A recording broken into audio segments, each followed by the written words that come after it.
Hello বন্ধুরা, আমরা দেখো তারাপীঠে বেড়াতে গিয়ে আরও 7টা মন্দিরে গিয়েছিলাম। তার মধ্যে একটা মন্দির হচ্ছে মৌলিক্ষা মায়ের মন্দির। তো সেখানে আমি, আমার বন্ধুর বউ, আমার মা, বৌদি, দাদা, সবাই, ভাইপো প্রত্যেকে লাইন দিয়েছি পুজো দেওয়ার জন্য। তো পুজোর ডালা আনতে গিয়েছিলাম। পুজোর ডালা নিয়ে এসে এখন দেখছো লাইনে দাঁড়িয়ে আছি। বিশাল ভিড় হয়েছে। আসলে ভেতরটা অনেকটাই ছোট, তাই বেশি লোক ঢোকানো সম্ভব হচ্ছে না একসাথে, তাই আমরা অপেক্ষা করে আছি। এই যে লাইনে দাঁড়িয়ে সবাই মিলে ভেতরে ঢোকার জন্য অপেক্ষা করে আছি। সামনে দেখতেই পাচ্ছ অনেকেই রয়েছে।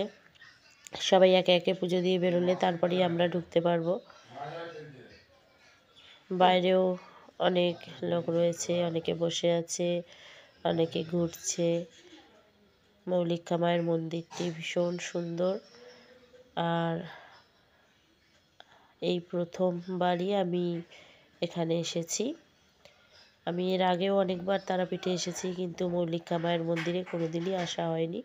কিন্তু এই বছর মায়ের কাছে পুজো দিয়ে বেশ ভালো লাগছে।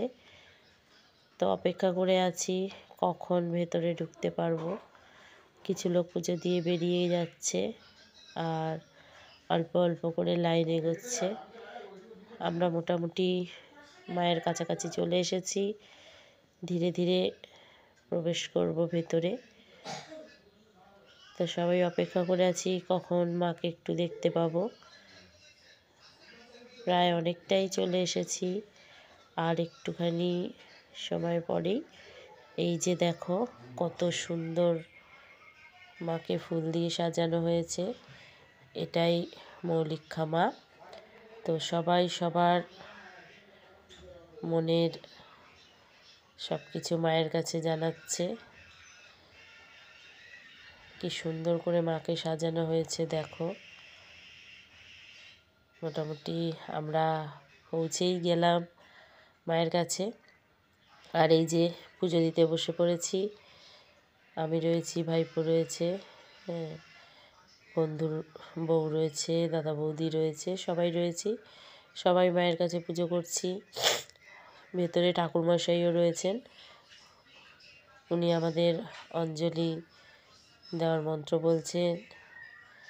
মোটামুটি পুজো শেষ, সবাইকে সিঁদুরের ফোঁটা পরিয়ে দিচ্ছে।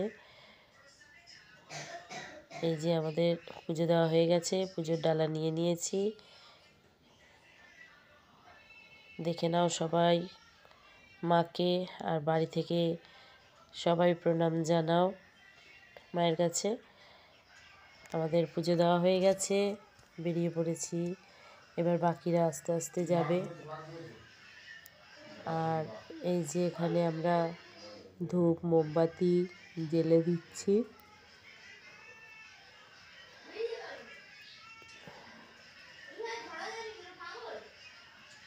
হয়ে গেছে।